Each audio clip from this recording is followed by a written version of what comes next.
A história dos Red Tails. Coragem nos céus da Europa. Foi-lhes dito que não eram suficientemente inteligentes, rápidos ou bons para voar. No entanto, sobre os céus de Berlim, eles derrubaram os jatos mais avançados da Alemanha e reescreveram as regras da guerra. Os pilotos alemães acharam graça. Relatórios haviam chegado a eles de que os americanos estavam enviando pilotos de caça negros para o combate. Homens que, presumiam, jamais poderiam igualar sua habilidade, experiência ou disciplina. Em briefings da Luftwaffe, alguns riam abertamente, como se a própria ideia de enfrentar tais oponentes estivesse abaixo deles.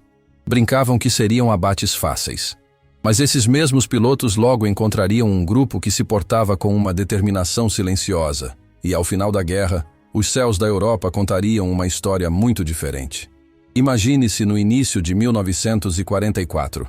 A guerra já se arrastava por anos na Europa. Cidades fumegavam sob implacáveis campanhas de bombardeio. Os aliados haviam ganhado terreno na Itália, mas cada centímetro avançado vinha a um custo assombroso. A 15ª Força Aérea Americana estava baseada no sul da Itália, encarregada de voar longas missões de bombardeio sobre a Áustria, Hungria, Alemanha e além. Cada missão significava horas em alta altitude, em cockpits congelantes, sob a constante ameaça de caças alemães e da artilharia antiaérea. As tripulações dos bombardeiros tinham um ditado: se tivessem sorte, poderiam sobreviver a 25 missões.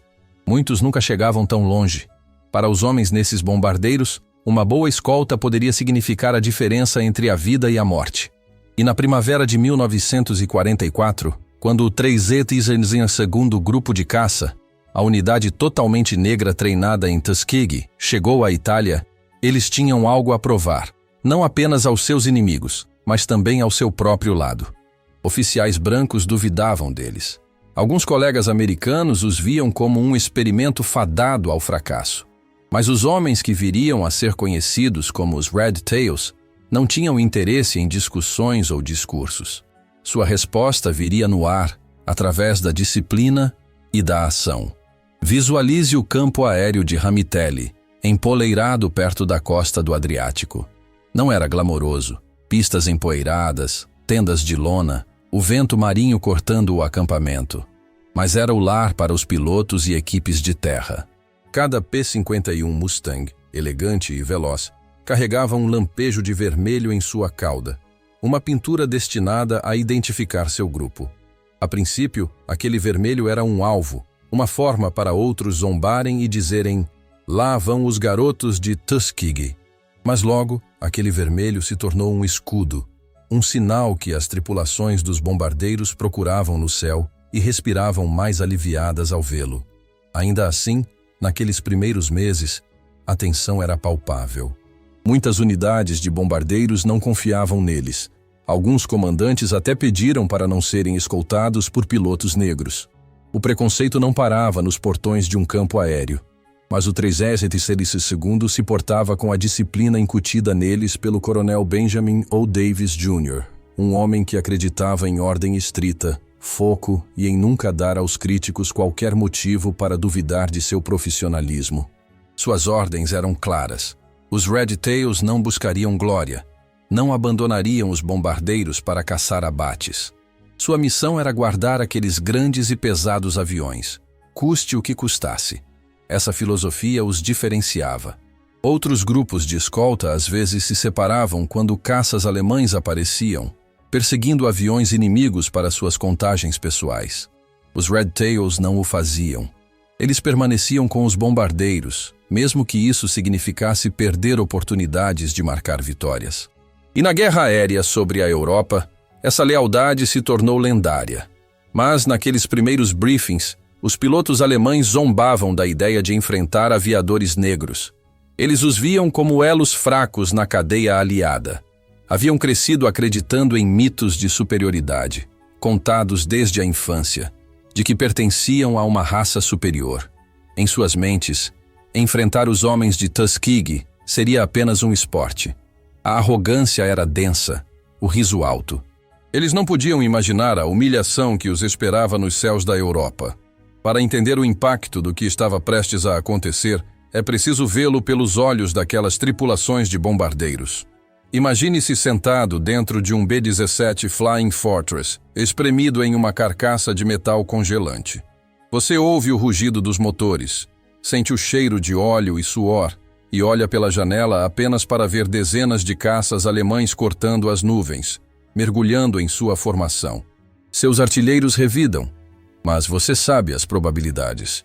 Os caças alemães eram rápidos, habilidosos e frequentemente desfaziam as formações de bombardeiros. Então, à distância, você avista elegantes mustangues com caudas vermelhas deslizando para a formação, asas firmes, voando apertado. Eles não o abandonam, não quebram as fileiras, e lentamente, missão após missão, você percebe que esses homens não são a fraqueza que outros alegavam. Eles são sua tábua de salvação. O riso dos briefings da Luftwaffe logo desapareceria. Por enquanto, porém, o palco estava montado. Um grupo de pilotos subestimado por quase todos, prestes a esculpir sua reputação nos céus com garra, coragem e uma disciplina que nenhuma piada poderia apagar. Mas antes que os Red Tails pudessem silenciar seus inimigos, eles tiveram que provar seu valor no treinamento, sob o sol do Alabama, longe do campo de batalha, onde a luta contra o preconceito era tão feroz quanto qualquer combate aéreo.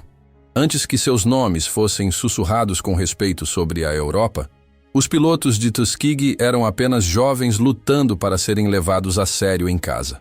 Seu campo de batalha ainda não eram os céus sobre a Alemanha, mas os campos de treinamento do Alabama, onde o preconceito e a dúvida pesavam mais do que qualquer cobertura de cockpit. O campo aéreo do exército de Tuskegee ficava no Deep South, um lugar onde o ar era denso com calor e as antigas leis de Jim Crow. A base foi construída como parte de um compromisso. Aqueles no poder queriam provar que pilotos negros falhariam, que lhes faltava disciplina, habilidade ou intelecto para dominar a complexidade das aeronaves de combate modernas. No entanto, essa mesma base se tornou o berço de algo extraordinário. Os cadetes que lá chegavam não eram homens comuns. Muitos tinham formação universitária, alguns com diplomas em engenharia ou matemática. Eles vinham de cidades como Chicago, Cleveland e Nova York, e de pequenas cidades espalhadas pelo país. O que eles compartilhavam era a determinação. Cada homem sabia que seu sucesso ou fracasso seria julgado não apenas como pessoal, mas como um reflexo de toda a sua raça. A pressão era imensa. Desde o primeiro dia, o treinamento era brutal. Instrutores gritavam ordens, os exercícios iam do amanhecer até a noite, e qualquer erro poderia significar ser dispensado do programa. O exército não tinha falta de motivos para dispensar cadetes negros. Então, os padrões em Tuskegee não eram apenas altos, eram frequentemente implacáveis. "Vocês não têm o luxo do erro", disse um instrutor a um grupo de cadetes. "Se vocês tropeçarem, eles usarão isso como prova de que não pertencem aqui." E, no entanto, os homens persistiram. Eles aprenderam a manobrar o PT-17 Stearman, um biplano que chacoalhava e tremia, mas ensinava os fundamentos do voo. Eles avançaram para aeronaves mais sofisticadas, dominando manobras, navegação e voo em formação. O sol do Alabama castigava as pistas, a poeira grudava em seus uniformes, mas eles se recusavam a desistir. Em cartas para casa, contavam às suas famílias sobre os longos dias, os exercícios intermináveis e o orgulho feroz que vinha ao subir em um cockpit pintado com as cores do exército americano. Um cadete mais tarde recordou o momento em que assumiu o controle de uma aeronave sozinho pela primeira vez. "A terra se afastou sob mim, e pela primeira vez eu não era apenas um passageiro. Eu estava no comando." Para homens que haviam vivido sob leis que lhes negavam direitos iguais em terra, o ar oferecia um tipo de liberdade que nunca haviam conhecido. Mas o preconceito os seguia, mesmo ali. Cidades locais ao redor de Tuskegee eram abertamente hostis. Oficiais negros eram forçados a usar instalações separadas e nem mesmo seus uniformes podiam protegê-los da discriminação. Em um incidente infame, oficiais negros que tentaram entrar em um clube de oficiais exclusivo para brancos foram presos. A mensagem era clara: Não importava quão afiados fossem seus cumprimentos ou quão perfeitas fossem suas formações. Muitos esperavam que eles tropeçassem. O coronel Benjamin O. Davis Jr., que se tornaria seu oficial comandante, entendia isso melhor do que ninguém. Formado em West Point, Davis havia suportado 4 anos na academia, onde colegas se recusavam a falar com ele, exceto em assuntos oficiais. Esse tratamento silencioso poderia ter quebrado um homem mais fraco, mas para Davis, forjou uma vontade de ferro. Em Tuskegee, ele se portava com a mesma disciplina e a exigia de cada cadete. "Vocês não discutirão com o preconceito", disse ele.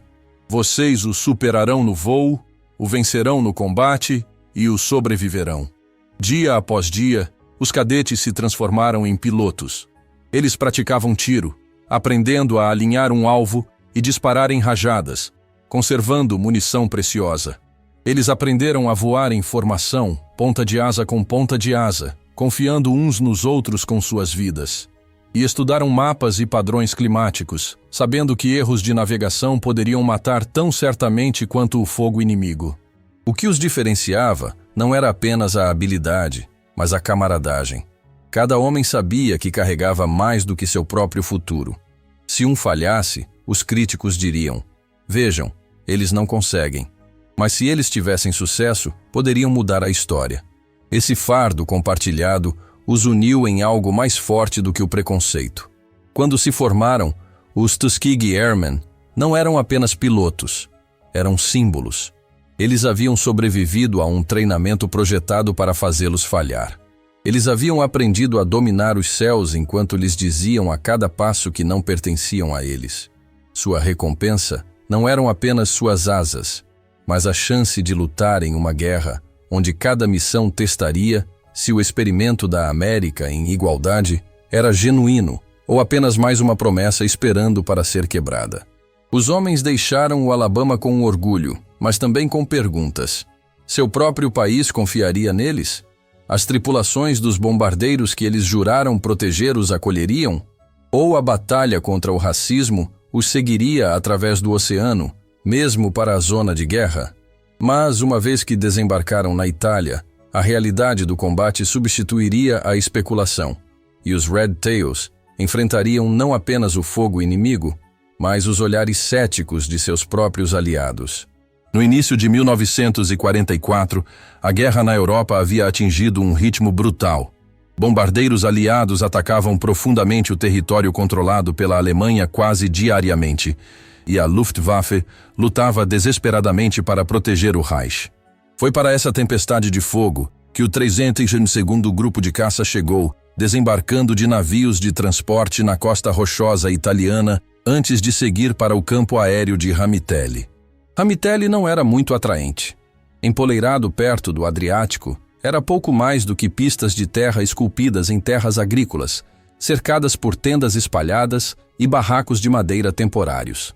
Os ventos marítimos varriam as planícies abertas, trazendo consigo o cheiro de óleo, combustível e lama. Os homens haviam treinado por anos, mas nada poderia prepará-los totalmente para a vida em uma zona de guerra. Suas camas eram catres, suas refeições frequentemente frias, e o som de motores e artilharia se tornou a trilha sonora de seus dias. No entanto, mesmo ali, o preconceito os seguia. Algumas tripulações de bombardeiros sussurravam dúvidas quando souberam que suas novas escoltas seriam pilotos negros. "Devemos confiar nossas vidas a eles?", murmurou um tripulante para outro. A notícia se espalhou rapidamente de que muitos na 15ª Força Aérea não queriam o 362º cobrindo suas missões. Os homens de Ramitelli entenderam o desafio implícito. Eles não seriam julgados por registros de treinamento, mas por se os bombardeiros voltariam para casa. O coronel Benjamin O. Davis Jr. não perdeu tempo em definir o tom. De pé, diante de seus homens na primeira manhã, ele falou com voz firme: "Estamos aqui para lutar. Cada missão que vocês voarem, cada bala que dispararem, reflete em todos nós. Lembrem-se do que vocês carregam para aquele cockpit. Não é apenas munição. É o peso de provar que eles estão errados." Suas palavras cortaram a névoa da dúvida. Os homens sabiam o que estava em jogo. Os primeiros dias em Ramitelli foram preenchidos com preparação. as equipes de terra trabalharam incansavelmente para deixar os P-39 Air Cobras e, mais tarde, os P-47 Thunderbolts e P-51 Mustangs em condições de combate. As aeronaves ostentavam a nova pintura vermelha em suas caudas, uma marca que, a princípio, parecia um fardo. A cor se destacava demais. Os pilotos temiam que os tornasse um alvo óbvio nos céus. Mas logo o vermelho viria a significar algo totalmente diferente. Para os homens, ajustar-se à Itália não foi tarefa fácil. As aldeias próximas estavam marcadas pela guerra, com famílias sobrevivendo com pouco mais do que pão e azeite. Crianças locais frequentemente se aglomeravam perto da cerca da base, acenando para os pilotos, oferecendo sorrisos em troca de um pedaço de chocolate em barra ou chiclete. Nesses momentos, os aviadores viam quão profundamente essa guerra tocava até as menores vidas. Muitos mais tarde recordaram que esses breves encontros os lembravam por que lutavam, não apenas pelos ideais da América, mas por pessoas comuns pegas no fogo cruzado. Ainda assim, o maior teste veio no ar. As primeiras missões de Ramitelli foram tensas. Imagine subir no cockpit, apertar os cintos e ouvir o motor rugir. O Mustang tremia sob você enquanto a equipe de terra dava um polegar para cima. À frente, a pista se estendia como um caminho estreito para o desconhecido.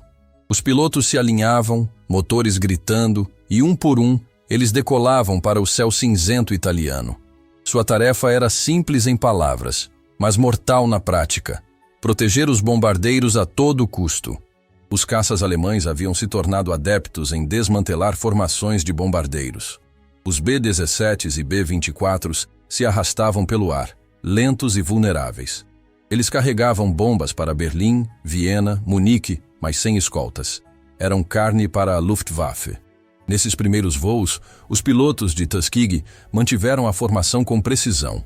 O coronel Davis havia incutido neles: não persigam abates, não abandonem seus postos, guardem os bombardeiros.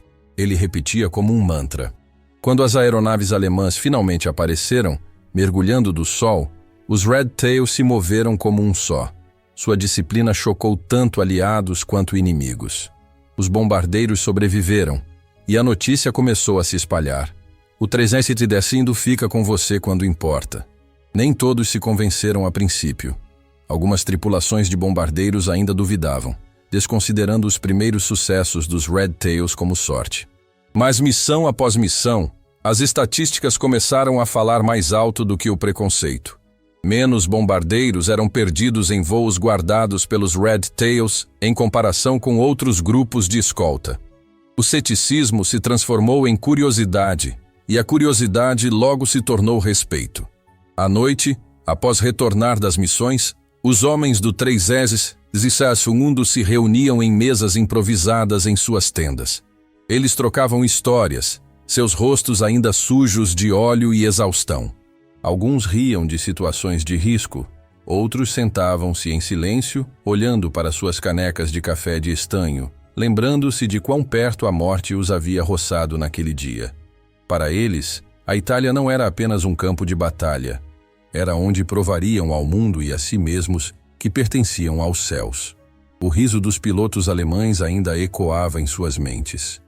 Aqueles homens da Luftwaffe acreditavam que os Red Tails desmoronariam sob pressão, mas a cada missão que passava, as rachaduras começavam a aparecer no mito da invencibilidade alemã. Os Red Tails não estavam apenas sobrevivendo, estavam se destacando. Mas a sobrevivência na Itália era apenas o começo. O verdadeiro teste veio quando o 312 enfrentou seu primeiro combate real, o tipo de combate aéreo onde um segundo de hesitação significava chamas e metal retorcido caindo do céu. As primeiras missões de combate voadas pelo 332º Grupo de Caça não foram apenas operações militares, foram provas de fogo. Cada homem, preso em seu cockpit, sabia que carregava mais do que sua própria sobrevivência. Ele carregava o fardo de provar que uma nação estava errada. Começou com o dever de escolta. Suas ordens eram claras: guardar os pesados bombardeiros da 15ª Força Aérea, os maciços B-17 Flying Fortresses e B-24 Liberators. Eles se arrastavam pelos céus, repletos de armas, mas ainda vulneráveis a caças alemães rápidos e predatórios. Para a Luftwaffe, esses bombardeiros eram presas fáceis. Para os Tuskegee Airmen, eram carga sagrada. Imagine a cena. Alto sobre o Adriático, o rugido dos motores preenchendo o cockpit, máscaras de oxigênio apertadas contra rostos cansados. A 20.000 pés, as temperaturas caíam bem abaixo de zero. A respiração cristalizava dentro das máscaras. Os dedos ficavam dormentes nos manches de controle, e o constante estalo de rajadas de artilharia antiaérea enchia o ar com terror súbito. Para as tripulações dos bombardeiros, o som das escoltas deslizando para a formação era uma tábua de salvação. E para os Red Tails, a visão dos bombardeiros era um lembrete de que sua missão era maior do que combates aéreos. A primeira vez que encontraram caças alemães, a tensão no ar era densa o suficiente para ser sentida nos ossos. Uma formação de Messerschmitt Bf-109s mergulhou de cima, elegantes e ameaçadores, seus canhões piscando sob a luz do sol. Os bombardeiros apertaram as fileiras, traçantes riscando em direção aos intrusos. "Seção vermelha, apertem! Protejam os bombardeiros!" Uma voz estalou no rádio. Os Red Tails não hesitaram. Seus Mustangs mergulharam e teceram, cortando as rotas de ataque alemãs, forçando o inimigo a quebrar a formação. O que impressionou os observadores foi a disciplina. Ninguém se separou para perseguir. Eles permaneceram firmes, um muro vermelho de proteção em torno dos bombardeiros. Essa tática, incomum para a época, começou a mudar a percepção. Os pilotos de bombardeiros, antes céticos, começaram a pedir especificamente pelos Red Tails. "Queremos os Red-Tailed Angels", diziam eles. O apelido nascido do respeito e da gratidão se espalhou rapidamente. As estatísticas falavam por si. Os bombardeiros escoltados pelos Red Tails tinham uma taxa de perda significativamente menor do que aqueles escoltados por outras unidades. Em 24 de março de 1945, os Red Tails voaram sua missão mais longa e perigosa, uma escolta de bombardeiros para Berlim. Foi um dia de combate intenso, com os caças alemães lançando tudo o que tinham.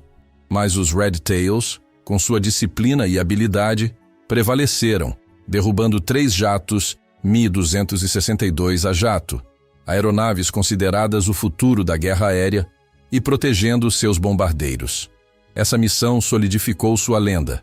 Ao final da guerra, os Tuskegee Airmen haviam voado mais de 15.000 missões, destruído mais de 260 aeronaves inimigas e, crucialmente, nunca perderam um único bombardeiro para caças inimigos enquanto estavam sob sua escolta. Essa é uma distinção que nenhuma outra unidade de caça aliada poderia reivindicar. Eles não apenas lutaram contra o inimigo, eles lutaram contra o preconceito e venceram em ambos os frontes. Seu legado vai muito além dos céus da Europa. Eles abriram caminho para a dessegregação das Forças Armadas do Silembishewa em 1948 e inspiraram gerações a lutar por igualdade e excelência. Os Red Tails provaram que a cor da pele não define a capacidade ou a coragem. Eles provaram que a verdadeira força reside na disciplina, na determinação e na lealdade uns aos outros. E assim, a história dos Red Tails se tornou um testemunho eterno do poder do espírito humano para superar adversidades e alcançar a grandeza, reescrevendo não apenas as regras da guerra, mas também as da sociedade. Eles voaram, lutaram e venceram, deixando para trás um legado que continua a inspirar a todos nós. NCIA na Itália era apenas o começo. O verdadeiro teste veio quando o 32º enfrentou seu primeiro combate real, o tipo de combate aéreo, onde um segundo de hesitação significava chamas e metal retorcido caindo do céu. As primeiras missões de combate voadas pelo 332º Grupo de Caça não foram apenas operações militares, foram provas de fogo. Cada homem, preso em seu cockpit, sabia que carregava mais do que sua própria sobrevivência. Ele carregava o fardo de provar que uma nação estava errada. Começou com o dever de escolta. Suas ordens eram claras: guardar os pesados bombardeiros da 15ª Força Aérea. os maciços B-17 Flying Fortresses e B-24 Liberators. Eles se arrastavam pelos céus, repletos de armas, mas ainda vulneráveis a caças alemães rápidos e predatórios. Para a Luftwaffe, esses bombardeiros eram presas fáceis. Para os Tuskegee Airmen, eram carga sagrada. Imagine a cena. Alto sobre o Adriático, o rugido dos motores preenchendo o cockpit. Máscaras de oxigênio apertadas contra rostos cansados. A 20. 0 pés. As temperaturas caíam bem abaixo de 0. A respiração cristalizava dentro das máscaras. Os dedos ficavam dormentes nos manches de controle. E o constante estalo de rajadas de artilharia antiaérea enchia o ar com terror súbito. Para as tripulações dos bombardeiros, o som das escoltas deslizando para a formação era uma tábua de salvação. E para os Red Tails, a visão dos bombardeiros era um lembrete de que sua missão era maior do que combates aéreos. A primeira vez que encontraram caças alemães, a tensão no ar era densa o suficiente para ser sentida nos ossos.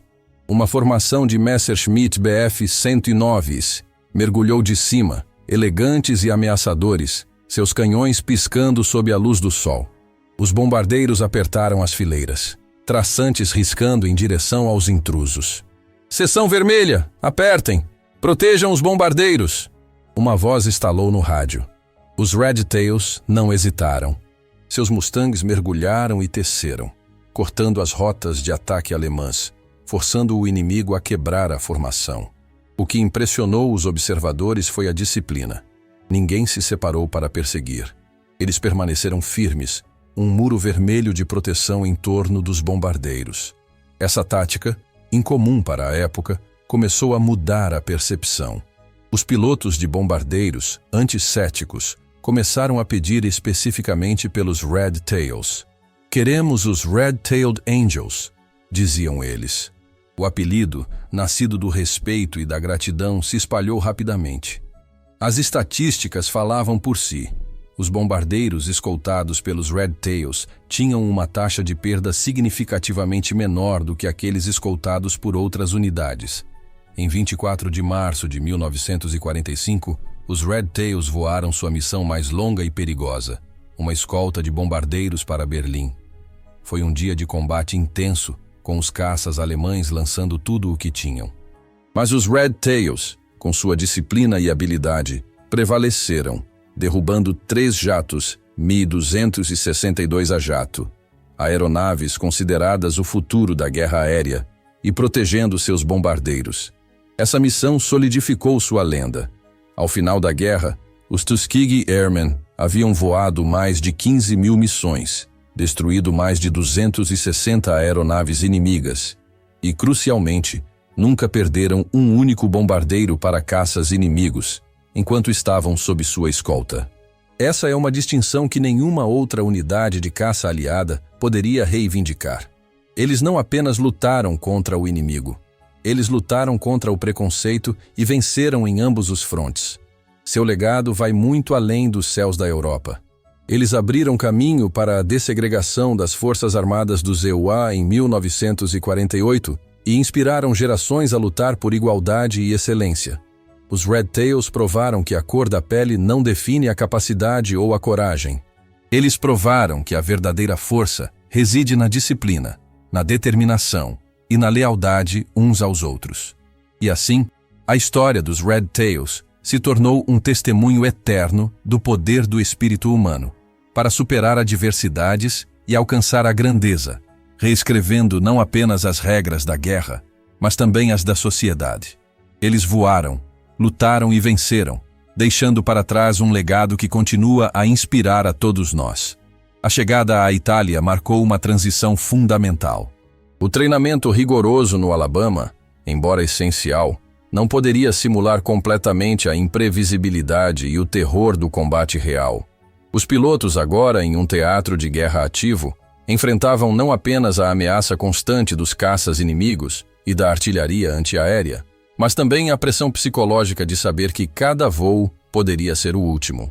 A camaradagem forjada em Tuskegee tornou-se ainda mais vital.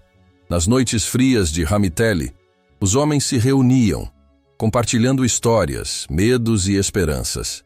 Essas interações eram um bálsamo para as almas cansadas, um lembrete de que não estavam sozinhos em sua luta. A liderança do Coronel Davis Jr. foi um pilar de estabilidade. Sua calma e confiança inabaláveis, mesmo diante da adversidade, inspiravam seus homens a superar seus próprios limites. Ele não apenas comandava, ele liderava pelo exemplo, frequentemente voando em missões perigosas ao lado de seus pilotos. Essa presença em combate solidificou o respeito e a lealdade que seus homens sentiam por ele, criando uma unidade coesa e altamente eficaz. A reputação dos Red Tails cresceu exponencialmente. As tripulações dos bombardeiros, que inicialmente os viam com desconfiança, passaram a considerá-los seus anjos da guarda. A visão das caudas vermelhas voando em formação ao lado deles era um símbolo de segurança, uma promessa de que chegariam em casa. Essa mudança de percepção foi uma vitória tão significativa quanto qualquer abate de uma aeronave inimiga. Foi a prova de que a competência e a coragem poderiam, de fato, superar o preconceito. A missão a Berlim, em particular, foi um divisor de águas. Enfrentar os Mi-262, os primeiros caças a jato operacionais do mundo, era uma tarefa assustadora. Essas aeronaves eram mais rápidas e mais bem armadas do que qualquer coisa que os aliados possuíam. No entanto, os pilotos de Tuskegee, usando táticas superiores e uma coragem indomável, conseguiram derrubar 3 desses jatos sem perder um único bombardeiro sob sua proteção. Esta foi uma demonstração inequívoca de sua maestria e um golpe devastador para o moral da Luftwaffe. O legado dos Tuskegee Airmen transcende suas impressionantes estatísticas de combate. Eles foram pioneiros que desafiaram um sistema que os considerava inferiores e provaram, sem sombra de dúvida, que a excelência não conhece cor. Sua luta e seu sucesso pavimentaram o caminho para a integração racial nas Forças Armadas Americanas e se tornaram um farol de esperança para o movimento dos direitos civis. A história deles é um lembrete poderoso de que, mesmo nas circunstâncias mais sombrias, a determinação, a disciplina e a fraternidade podem triunfar sobre a ignorância e o ódio, deixando uma marca indelével na história. Os desafios enfrentados pelos Tuskegee Airmen não se limitavam apenas ao combate aéreo ou ao preconceito institucional. A vida diária na base de Ramitelli, embora um refúgio temporário da linha de frente, apresentava suas próprias dificuldades. A infraestrutura era rudimentar e o conforto era um luxo raro. As tendas e barracos, embora funcionais, ofereciam pouca proteção contra o rigor do inverno italiano ou o calor sufocante do verão. A comida, muitas vezes enlatada e monótona, era um lembrete constante da distância de casa e da dureza da guerra. No entanto, esses homens encontraram maneiras de manter o moral elevado. Jogos de cartas, sessões de música improvisadas e a leitura de cartas de casa eram momentos preciosos de normalidade em meio ao caos. A camaradagem se estendia além das missões de voo, criando um forte senso de família entre eles. Eles eram irmãos em armas, unidos por um propósito comum e pela experiência compartilhada de superar adversidades. A resiliência demonstrada pelos Tuskegee Airmen em face de tais condições é um testemunho de seu caráter inabalável. Eles não apenas suportaram, eles prosperaram, transformando cada obstáculo em uma oportunidade para provar seu valor. A disciplina que o Coronel Davis Jr. havia incutido neles não era apenas sobre seguir ordens, era sobre manter a integridade, a dignidade e a excelência, independentemente das circunstâncias. Essa mentalidade se refletia em tudo o que faziam, desde a manutenção meticulosa de suas aeronaves até a execução impecável de suas missões. A atenção aos detalhes e o compromisso com a perfeição eram marcas registradas dos Red Tails, e foram esses atributos que, em última análise, lhes renderam o respeito e a admiração de seus pares e de seus superiores. A história dos Red Tails é, portanto, mais do que uma saga de bravura militar. É uma narrativa de triunfo humano sobre a adversidade, de como a perseverança e a excelência podem desmantelar barreiras e redefinir o que é possível. Eles não apenas voaram para a vitória nos céus da Europa. Eles voaram para a igualdade, para a justiça e para um futuro mais inclusivo, deixando um legado que continua a ressoar com poder e inspiração até os dias de hoje. O impacto dos Tuskegee Airmen estendeu-se muito além dos campos de batalha da Segunda Guerra Mundial. Ao retornar para casa, esses heróis enfrentaram uma realidade paradoxal. Haviam lutado bravamente pela liberdade no exterior, mas ainda eram confrontados com a segregação e a discriminação em seu próprio país. No entanto, a experiência e o prestígio que conquistaram nos céus da Europa lhes deram uma plataforma poderosa para desafiar o status quo. Muitos dos Tuskegee Airmen se tornaram líderes proeminentes no movimento pelos direitos civis, usando suas histórias de coragem e sucesso para advogar por uma América mais justa e igualitária. Eles demonstraram de forma inquestionável que a capacidade e o patriotismo não eram limitados pela cor da pele. A dessegregação das Forças Armadas do Ziquechinthanilda em 1948, por ordem executiva do presidente Harry S.